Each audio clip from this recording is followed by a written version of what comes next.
രാഹുൽ മാങ്കൂട്ടത്തിന്റെ രാജി കോൺഗ്രസ് തന്നെ ആവശ്യപ്പെടണം എന്നാണ് എൽഎഫ് കൺവീനർ പറയുന്നത്. ആർ അനന്തകൃഷ്ണനിലേക്ക് പോവുകയാണ്. അനന്തൻ, ഏറ്റവും പുതിയതായിട്ട് ഈ പരാതിയുമായി ബന്ധപ്പെട്ടുള്ള കൂടുതൽ വിവരങ്ങൾ ലഭിക്കുന്നുണ്ടോ? പരാതിയുമായി ബന്ധപ്പെട്ട വിവരങ്ങൾക്കപ്പുറം നേരത്തെ പൂജ നമ്മൾ സംസാരിച്ചുകൊണ്ടിരുന്നത് ആ അതിജീവിതയുടെ ഒരു പ്രതികരണമാണ്. ആദ്യത്തെ പരാതി നൽകിയ, അല്ലെങ്കിൽ രാഹുൽ മാങ്കൂട്ടത്തിനെതിരെ ആദ്യഘട്ടത്തിൽ പരാതി നൽകിയ അതിജീവിത വളരെ വൈകാരികമായൊരു പ്രതികരണമാണ് ഇപ്പോൾ ഒരു പബ്ലിക് പ്ലാറ്റ്ഫോമിലൂടെ നൽകിയിരിക്കുന്നത്. അതിലവർ ദൈവത്തോട് നന്ദി പറയുകയാണ്. ഇത്രയും വലിയ വേദനയും ഒക്കെ ചതിയും ഒക്കെ അനുഭവിച്ചിട്ടും ഞങ്ങളെ തിരിച്ചറിയാൻ ധൈര്യം നൽകിയതിന് ദൈവത്തോട് നന്ദി പറയുന്നു.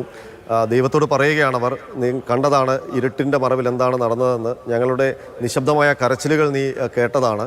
ഞങ്ങളുടെ ശരീരം ആക്രമിക്കുകയും ഞങ്ങളുടെ കുഞ്ഞുങ്ങളെ പിഴുതെടുക്കുകയും ചെയ്തപ്പോൾ നീ ഞങ്ങളെ ചേർത്ത് പിടിച്ചതാണ്. ഞങ്ങളുടെ കുഞ്ഞുങ്ങൾ സ്വർഗത്തിലിരുന്ന് ഞങ്ങളോട് പൊറുക്കട്ടെ.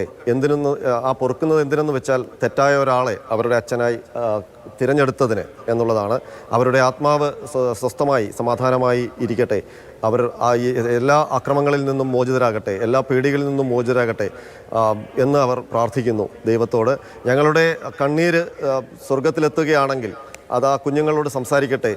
ഞങ്ങൾ അമ്മമാർ നിങ്ങളെ ഒരിക്കലും മറക്കുന്നില്ല എന്നുള്ളത്. നിങ്ങളുടെ അസ്തിത്വം അതിൻ്റെ പ്രാധാന്യമുണ്ട്.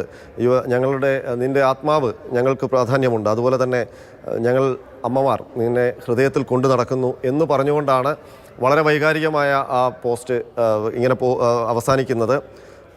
ഏതായാലും ഇതുതന്നെയാണ് രാഹുൽ മാങ്കൂട്ടത്തിലിൻ്റെ അതിരില്ലാത്ത അക്രമത്തിനിരയാക്കപ്പെട്ട ഓരോ സ്ത്രീയും മനസ്സിൽ പ്രാർത്ഥിക്കുന്നതെന്ന് വേണം മനസ്സിലാക്കാൻ. കാരണം അത്രത്തോളം ഒരു സ്ത്രീയെ വേട്ടയാടാവുന്നതിൻ്റെ പരമാവധി വേട്ടയാടി എന്നാണ് അയാൾക്കെതിരായ പരാതികളെല്ലാം പരിശോധിക്കുമ്പോൾ മനസ്സിലാകുന്നത്. അയാൾ കുഞ്ഞു വേണമെന്ന് നിർബന്ധിച്ചുകൊണ്ടാണ് ഓരോ സ്ത്രീയെയും ബലാത്സംഗത്തിന് ഇരയാക്കിയത്. കുഞ്ഞുണ്ടായി കഴിയുമ്പോൾ ആ കുഞ്ഞിനെ നിഷ്കരുണം നിരാകരിക്കുന്ന ഒരു പെരുമാറ്റ രീതിയായിരുന്നു. ആ ഒരു രീതിയിൽ തന്നെയാണ് ഇപ്പോൾ നമ്മൾ സംസാരിക്കുന്ന ഈ മൂന്നാമത്തെ പരാതിയിലുമുള്ളത്. അതിവൈകാരികമായ ഒരു പോസ്റ്റാണ് ആദ്യ പരാതിക്കാരിയുടെ ഭാഗത്ത് നിന്ന് ഇപ്പോൾ ഉണ്ടായിരിക്കുന്നത്.